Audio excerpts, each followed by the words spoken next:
প্রিয় দর্শক, ইতালির আনকোনা সিটিকে কেন প্রবাসী বাংলাদেশিরা এতটা পছন্দ করেন, কেনই বা এখানে স্থায়ী চিন্তা ভাবনা করেন, তারই চিত্র আপনাদের মাঝে তুলে ধরব বাংলা 52 নিউজের মাধ্যমে।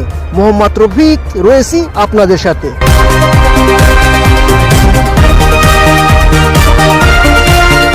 প্রিয় দর্শক, বাংলাদেশের মতো নদী খাল বিল না থাকলেও ইতালির আনকোনা সিটিতে রয়েছে বেশ কয়েকটি পাহাড়ি উন্মুক্ত পার্ক। কিলোমিটার বাই কিলোমিটার জায়গা জুড়ে এই বড় বড় পাহাড়ের অবস্থান। শহরের খুব নিকটবর্তী হওয়ায় প্রবাসী বাংলাদেশি যুবকরা প্রতিদিনই খেলাধুলা করেন এই পার্কে এবং স্থানীয় ইতালিয়ান সহ টুরিস্টরা ঘুরতে আসেন এই উন্মুক্ত পার্কে। কুকুর ইতালিয়ানদের একটি পছন্দের প্রাণী, তাই সাথেই নিয়ে আসেন তারা। প্রিয় দর্শক, এই পাহাড়ের মূল আকর্ষণ হচ্ছে এখান থেকে সাগরের চিত্র সহজেই দেখতে পারেন ঘুরতে আসা পর্যটকরা। এখানে আপনার অন্যান্য শহরে যে সমস্যাগুলো আছে, যেমন চুরি ডাকাতি চিন্তায় বা রাস্তায় চলাফেরা করতে রাতে বিরাতে সমস্যা হয়, আনকোনা শহরে এই সমস্যাটা আমি একবার দেখি নাই বা আমার সাথে কখনো এটা হয়নি। এখানে যে বক্সর ফাস্টফুড আছে, এখানে খাবার তো অতুলনীয়। বাংলাদেশি যত আসলে আইটেমগুলো আছে সবাই ভালো করে অবশ্যই, তবে বক্সর ফাস্টফুড অবশ্যই বেস্ট। এখানে বাংলাদেশি যত খাবার আছে সব খাবার অতুলনীয় হয়, যেমন পুরি, সিঙ্গারা, তারপর আপনার দই, মিষ্টি, তারপর নান রুটি, বিরিয়ানি। আমার যেদিন যা চাহিদা, মানে বাংলাদেশি গরু বট বাজি আমি প্রায় এখানে খুঁজে খুঁজে খাই। আমার বাড়ি হলো সিলেট, হবিগঞ্জ জেলা।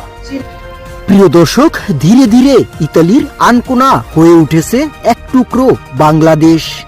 সবুজ ঘাসপালায় ঘেরা প্রাকৃতিক পশু পাখি এই পার্কে নিমেষেই উপভোগ করেন প্রবাসী বাংলাদেশিরা। ফুল ফলে ঘেরা যেই বাংলাদেশীয় একটি পরিবেশ, ন্যাচারাল পরিবেশে আনন্দ বোধ করেন প্রবাসী বাংলাদেশিরা।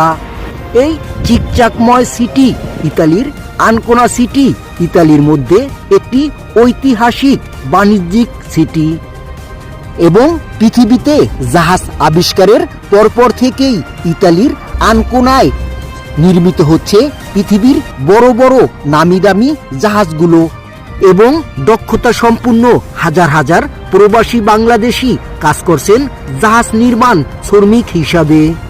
ইতালির আনকোনার প্রশাসন সবসময় নিরাপত্তা দেন প্রবাসীদের। আমি পল্লী শহরে, সেখানে ছিলাম অনেক বছর, তারপরে জেনাও ছিলাম 2 বছর।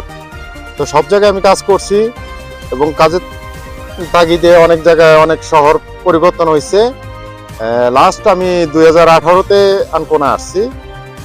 এখন 18 থেকে এখন পর্যন্ত এখানেই আছি। প্রধান কারণ হলো আনকোনা একটা কাজের জোনা। এখানে আপনি 2টা সাইড পাইবেন, যাও অন্যান্য শহরে একটা সাইড যেমন ফাব্রিকা ফ্যাক্টরি যেগুলা বলে ওগুলা আছে, কিন্তু আনকোনা একটা প্লাস পয়েন্ট আছে, সেটা হলো ফিনকান্তিয়ারে। যদিও আমি ফিনকান্তিয়ারে কাজ করি না, যেটা শিপিং প্ল্যান্ট বলে মানুষ, শিপিং এর কাজ।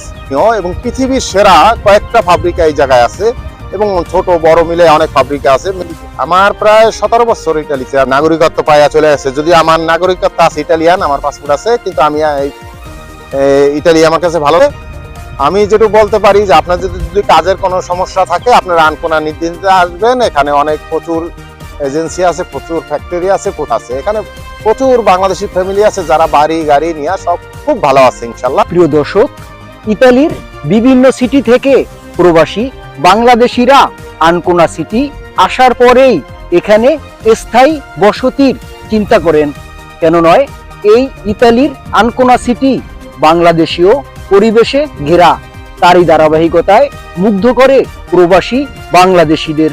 তাই তো প্রবাসী বাংলাদেশিরা ইতালির আনকোনা সিটিকে বলেন এক টুকরো Bangladesh. Mohammad Rafiq, Bangla 52 news, Ancona, Italy.